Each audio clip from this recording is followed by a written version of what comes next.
En nuestro último video estuvimos analizando los conceptos de torque y potencia. Lo que viene a continuación es analizar estos conceptos en su gráfico correspondiente a las curvas características. Pero antes de eso, vamos a estar hablando de los rendimientos, ya que para poder entender estos gráficos primero tenemos que comprender que el motor de combustión interna no es perfecto. ¿Qué quiere decir que no sea perfecto? Que tiene bastantes deficiencias, y estas deficiencias se miden a través de distintos tipos de eficiencias.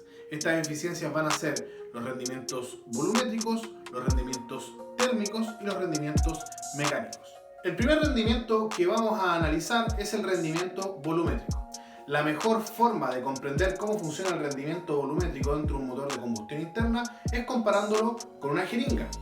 Recuerden que cuando nosotros tenemos una jeringa e ingresamos fluido a esta a través de un proceso de bombeo, la jeringa no se llena por completo, ¿ya? Esto se debe a varios fenómenos físicos muy parecidos a lo que pasa dentro de un motor de combustión interna. Recordemos que el pistón va a ingresar mezcla de aire y combustible en función al desplazamiento desde punto muerto superior hacia punto muerto inferior cuando la válvula de admisión se encuentra abierta.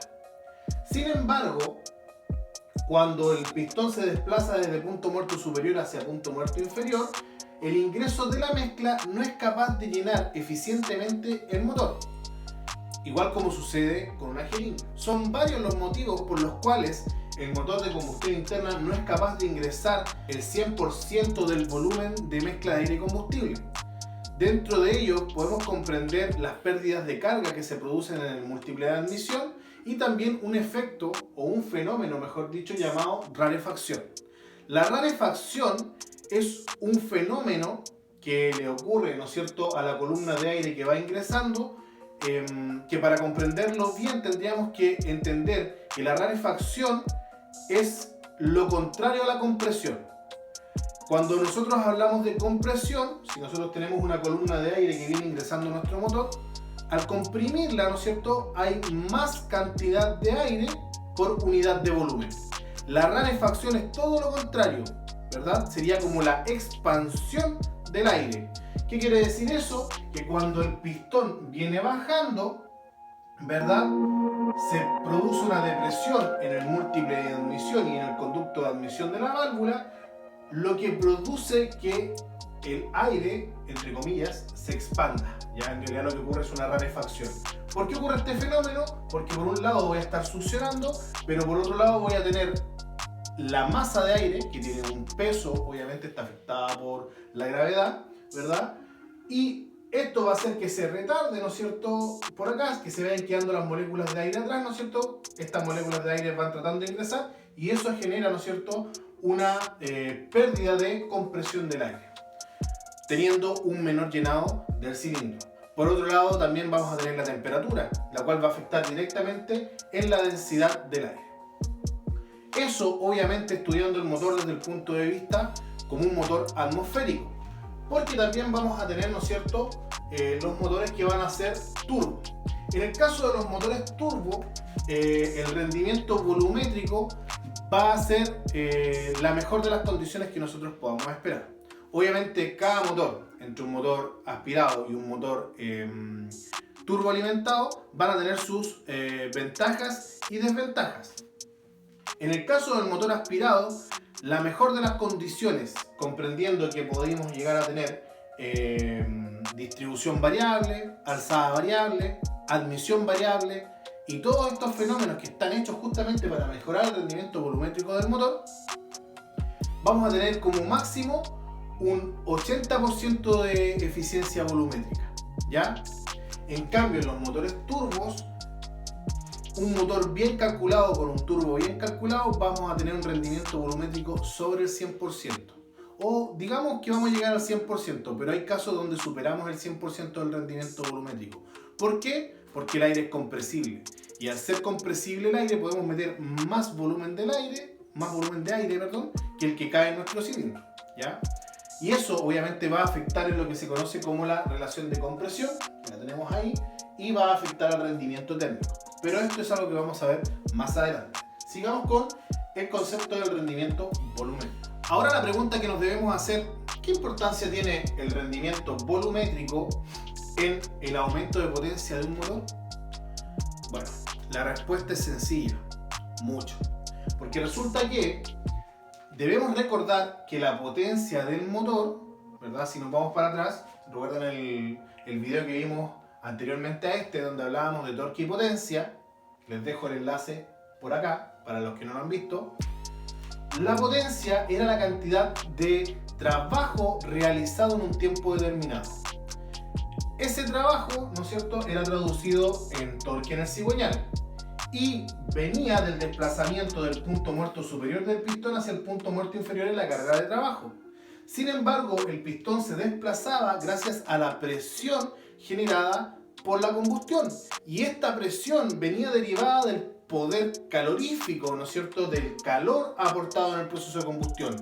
Este calor lo aporta el combustible, pero este combustible no ingresa solo al motor, ¿ya? Ingresa en una proporción de 14 a 15 partes de aire por una parte de combustible. Esta proporción se llama proporción estequiométrica, ¿ya? Que también es conocida como la relación estequiométrica que tiene el aire con el combustible para que se combustione por completo. De aquí vamos a tener mezclas ricas y mezclas pobres. Y si bien es cierto, podríamos trabajar con mezclas ricas estamos hablando de tener más combustible que aire en cuanto a la relación estequiométrica, video que podríamos ver más adelante. Si quieren saber acerca de la relación estequiométrica, déjenlo en los comentarios. Tiene un límite, ¿ya? Ese límite nos dice que no podemos tener más combustible que el que nos da la relación estequiométrica. Por tanto, cuando sobrepasamos ese límite, ya no tenemos combustión. Una mezcla demasiado rico no tiene combustión y una mezcla demasiado pobre tampoco tiene combustión. Hay límites. Y dentro de esos parámetros estamos limitados al rendimiento volumétrico, porque por cada una parte de combustible vamos a necesitar 14 a 15 partes de aire. 14.7 dice la teoría, ¿ya?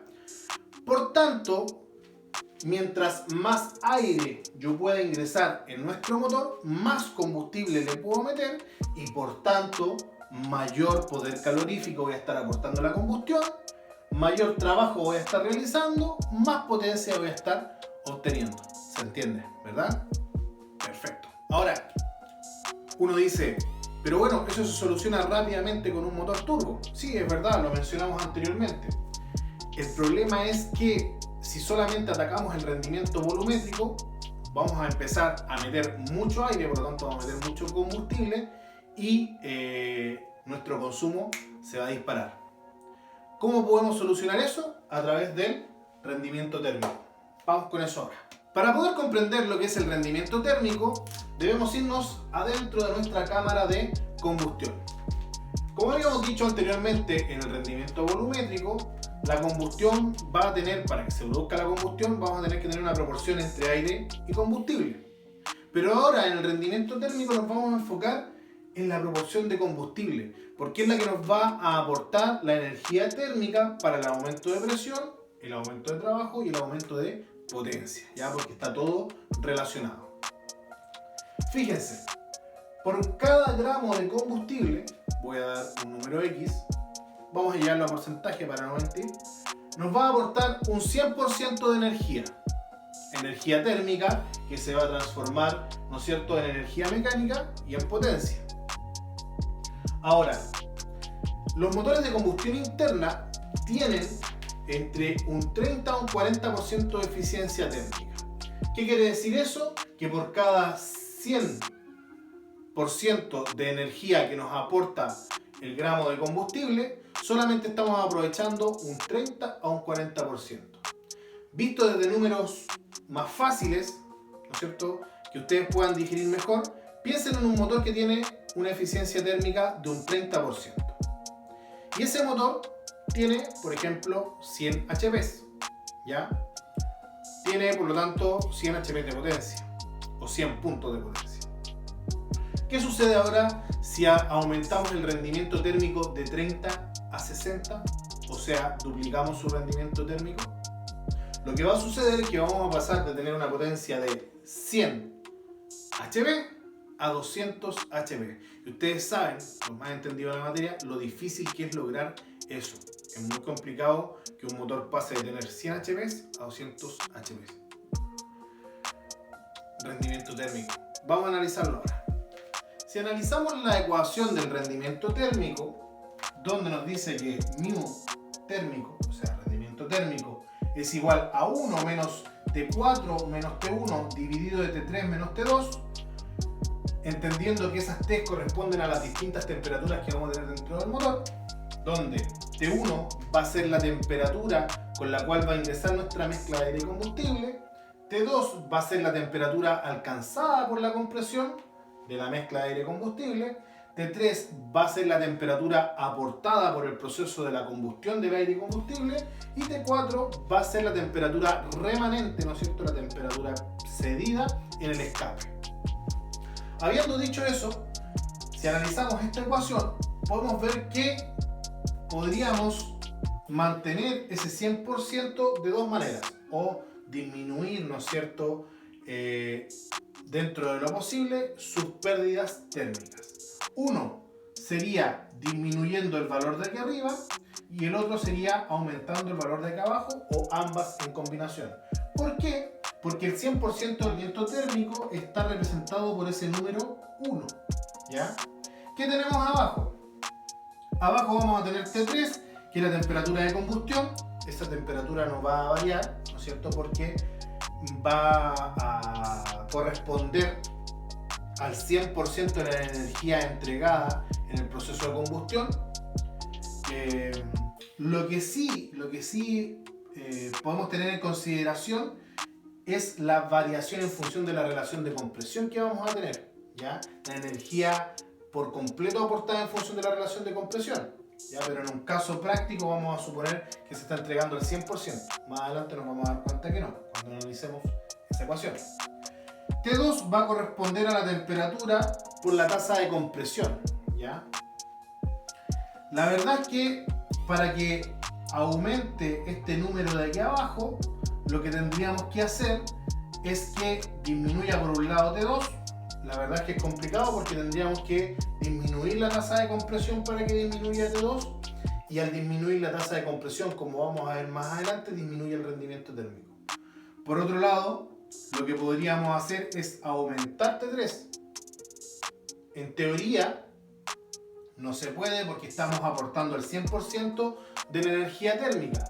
Sin embargo, como lo vamos a ver más adelante, en realidad sí se puede hacer. Luego vamos a tener T4 y T1, ¿verdad?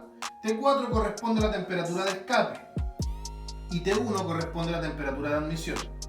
Para disminuir este número de aquí arriba, lo que tendríamos que hacer es aumentar este número y disminuir este. Si aumentamos este, vamos a estar afectando el rendimiento volumétrico, porque al aumentar la temperatura del aire y combustible vamos a estar disminuyendo su densidad, ¿ya? Por lo que podríamos estar aumentando mínimamente, ¿no es cierto?, disminuyendo, perdón, mínimamente este número que tenemos arriba, manteniendo este de acá. Por otro lado, la temperatura de escape, ¿verdad?, se puede disminuir, pero la temperatura de escape es una consecuencia de lo que va a ocurrir en el proceso de combustión. Y eso finalmente es el rendimiento térmico. Porque fíjense que dentro de un motor de combustión interna, donde hablamos que de un 30 a un 40% es el rendimiento térmico, gran parte de lo que se pierde en el escape. Por lo tanto, en la medida que nosotros disminuyamos esa temperatura como consecuencia de las demás temperaturas, vamos a aumentar el rendimiento térmico. ¿Cómo? La pregunta, porque nosotros queremos potenciar nuestros motores. Queremos terminar esta fase teórica, queremos ir a la fase práctica, queremos ir a meter las manos en nuestro motor, ¿no es cierto? Y obviamente que tenga más potencia. Hay una segunda ecuación del rendimiento térmico, que es una simplificación de esta que está aquí arriba, que nos dice que el rendimiento térmico del 100%, que corresponde a ese 1 que está ahí, va a ser igual a 1, ¿verdad?, que va a estar relacionado con eso ahí, dividido de RC, que es la relación de compresión, elevado a K menos 1, donde K corresponde al calor específico del aire, que va a ser una constante.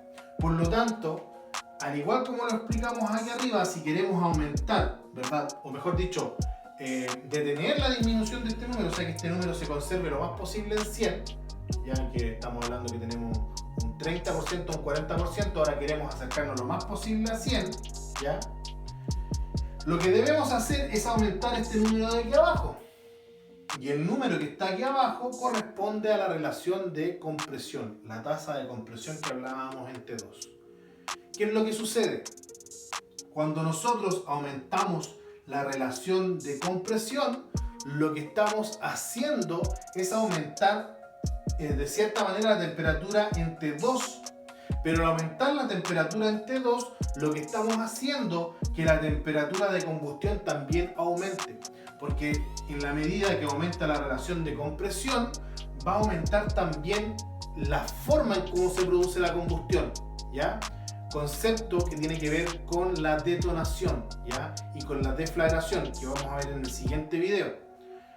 Obviamente tenemos que ir de a poquito, paso a paso, entendiendo todos los conceptos para que cuando, pues sí, la idea de esto era hablar definitivamente de la relación de compresión y la detonación, pero en la medida que fui analizando los conceptos me di cuenta que para una persona que está recién partiendo en esto, tiene que primero saber qué es la fuerza, ¿ya? Pero ya vamos a llegar a eso, nos falta solamente un video más. Ahora, sigamos en esto. Tenemos, ¿no es cierto?, que al aumentar la relación de compresión va a aumentar la temperatura de 2, porque al aumentar la compresión también aumenta la temperatura, ¿ya? Lo habíamos hablado, la ley de los gases ideales de Gay-Lussac, ¿no es cierto? El aumento de temperatura es proporcional al aumento de presión y viceversa.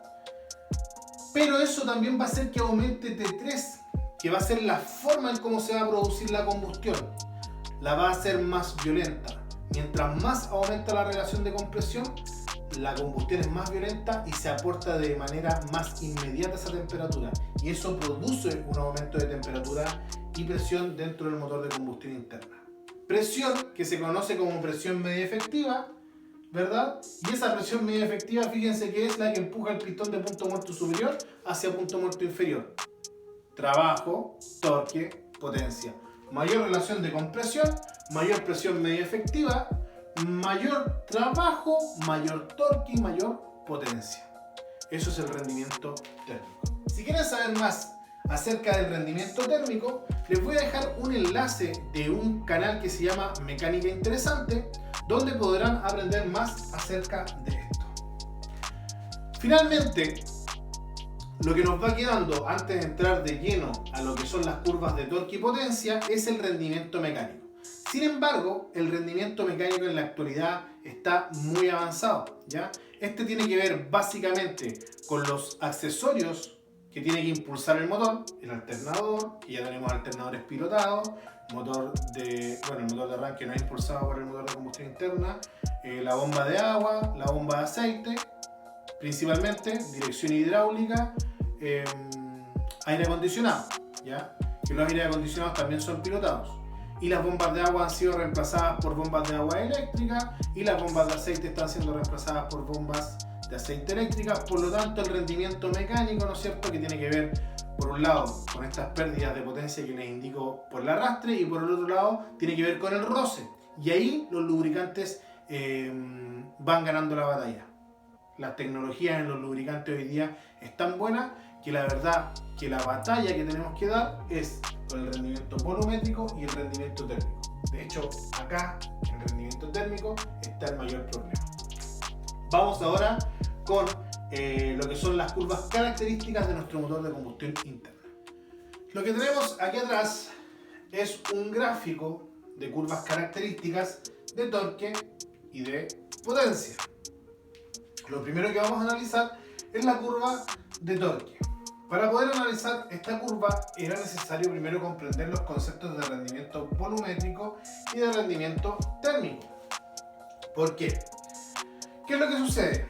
Si se dan cuenta, nosotros dijimos que el torque, ¿verdad?, que es generado, ¿no es cierto?, acá en el cigüeñal en función del trabajo mecánico, ¿verdad?, que es transformado por el conjunto biela-manivela en torque debido a la presión de combustión.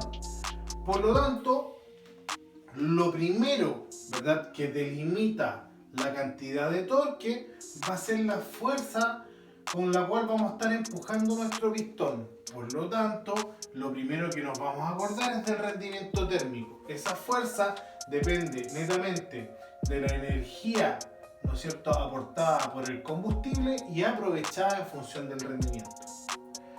Pero, si nos damos cuenta, vamos a tener, ¿no es cierto?, un aumento, ¿verdad?, proporcional del torque. En este caso, números al azar, inventé estas curvas antes de comenzar el video. Tenemos 120 Nm de torque a 3500 RPM. 1000, 2000, 3000, 4000, 5000, 6000, 7000 y de 20 en 20 hasta llegar a 300 Nm de torque. En este caso, esta curva nos está indicando que tenemos 120 Nm de torque, el pic máximo de torque, y lo vamos a tener a 3500 revoluciones. Un caso X podría ser a 2000, podría ser a 4000, va a depender de los parámetros geométricos de nuestro motor. Luego, si se fijan, llegamos al punto máximo del torque, luego se mantiene por un momento. Ya más adelante, cuando ustedes comiencen a desarrollar más conocimientos con respecto a esto, se van a dar cuenta que mientras más plana sea la curva de torque, mejor va a ser para nuestra adquisición de potencia. Sin embargo, lo que nos tenemos que fijar ahora es que el torque se va a mantener por un número determinado de revoluciones. En este caso se va a mantener, por ejemplo, hasta las 5000 RPM y luego va a caer. Pero resulta que el rendimiento térmico de nuestro motor es fijo. Por lo tanto, nos vamos a dar cuenta que el torque no depende solamente del rendimiento térmico, también depende del rendimiento volumétrico. ¿Y cómo lo hemos expresado? Que en la medida que aumentan las revoluciones, el torque comienza a caer. ¿Por qué? Netamente porque al aumentar las revoluciones van a suceder muchos fenómenos físicos dentro de nuestro motor de combustión interna que van a afectar principalmente al rendimiento volumétrico, o sea, a la ingesta o el ingreso de mezcla de aire y combustible que podemos meter en él. Principalmente, lo que vamos a ver va a ser que a ciertas revoluciones la apertura y cierre de válvulas va a aumentar, se va a volver más rápido. Por lo tanto, eso va a hacer que el llenado de nuestro cilindro sea menor. Como va a ser menor, vamos a tener menos energía para aportar, vamos a tener menos trabajo y vamos a tener menos torque. Luego, aparte de eso, vamos a tener los efectos de rarefacción, vamos a tener las pérdidas de carga, ¿no es cierto?, en el múltiple de admisión y en la culata, y vamos a tener otros fenómenos que van a afectar al rendimiento volumétrico y por tanto a lo que es el torque. Algo importante, ¿no es cierto?, que tiene que ver con el alza de las RPMs es un fenómeno que se llama flotación, ¿ya?, que es la flotación de los resortes. Cuando ya los resortes comienzan a entrar en resonancia, generan que las válvulas no se cierren ni se abran en los tiempos que corresponden, debido a que el resorte ya no está cumpliendo la función óptima debido y proporcionalmente debido a su dureza, y esto va a hacer también que caiga obviamente el rendimiento volumétrico y el torque, ¿ya? Ahora, esto en los vehículos de competición, cuando se busca aumentar la potencia, porque nos daremos cuenta que la potencia es, ¿no es cierto?, un referente del torque, la potencia depende del torque, por lo tanto, y el torque depende del rendimiento volumétrico, lo que se hace es poner, ¿no es cierto?, resortes de mayor dureza que van a afectar al rendimiento mecánico, pero van a mejorar el rendimiento volumétrico a altas revoluciones. Otra de las cosas que se hacen para mejorar y mantener más plano el torque es, por ejemplo, el cruce del árbol de levas, ¿ya?, que vamos a trasladar esta curva de torque y la vamos a trasladar más hacia adelante. Los fabricantes japoneses, principalmente Honda y Nissan, mejoraron este concepto con sistemas de distribución variable, donde logran una curva de torque más plana al tener un diseño de leva para un régimen de revoluciones, por ejemplo, entre 1000 y 4000 revoluciones, y otro perfil de leva para 4000 a 7000 revoluciones, por ejemplo. Como como son los casos de VTEC, IVTEC, BBTI, etcétera, etcétera, etcétera. Todos los sistemas de distribución variable. Otra forma de mejorar esto sería con la alzada variable, la permanencia en que la válvula, ¿no es cierto?, la cantidad de apertura que tiene la válvula, ya por el paso de cortina.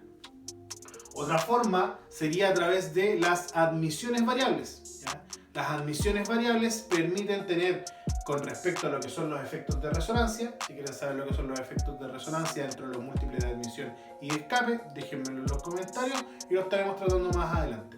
Pero para no alargarnos tanto, básicamente lo que hacen los sistemas de admisión variable es mejorar el rendimiento volumétrico para que la curva de torque permanezca lo más constante posible.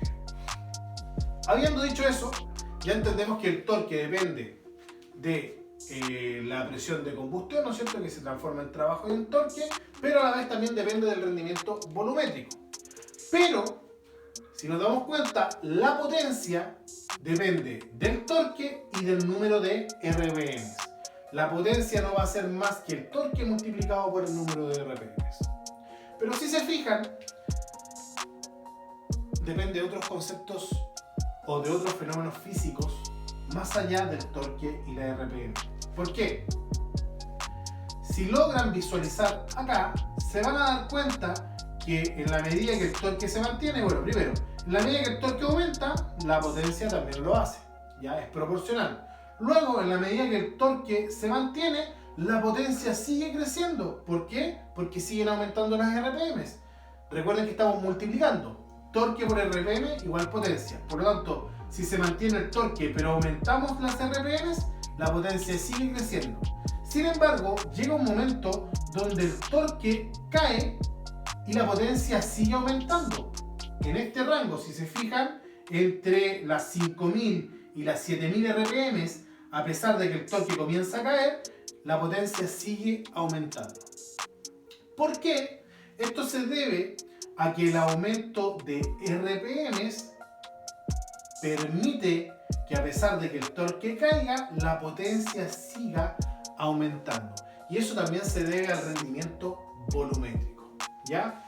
¿Cuándo va a caer la potencia? Finalmente, cuando el cierre y apertura de válvulas sea tan rápido que no le va a permitir a nuestro motor tener una buena ingesta de aire y combustible y va a terminar, ¿no es cierto?, decayendo nuestra potencia. Como lo mencionamos anteriormente, esto, ¿no es cierto?, los distintos ingenieros a nivel mundial lo lograron solucionar en los motores aspirados con sistemas de distribución variable, sistemas de alzada variable, sistemas de admisiones variables, ¿ya?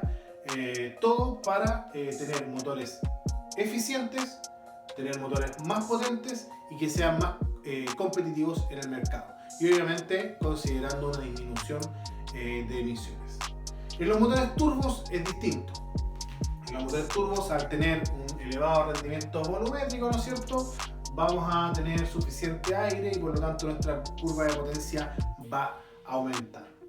Y por lo tanto les dejo, ¿no es cierto?, también les voy a dejar ahí que me den sus impresiones con respecto de qué prefieren ustedes. ¿Prefieren un motor aspirado o prefieren un motor turbo? Déjenlo en los comentarios y justifíquenlo. Sería un bonito debate. Y bien, hemos llegado al final de este video. Si aún no se han suscrito, por favor suscríbanse, no les cuesta nada, es gratis. Denle a like si les gustó el video. Una vez que se hayan suscrito, activen la campanita y dejen todos los comentarios, ¿no es cierto?, que se les vengan a la mente con respecto a este contenido para que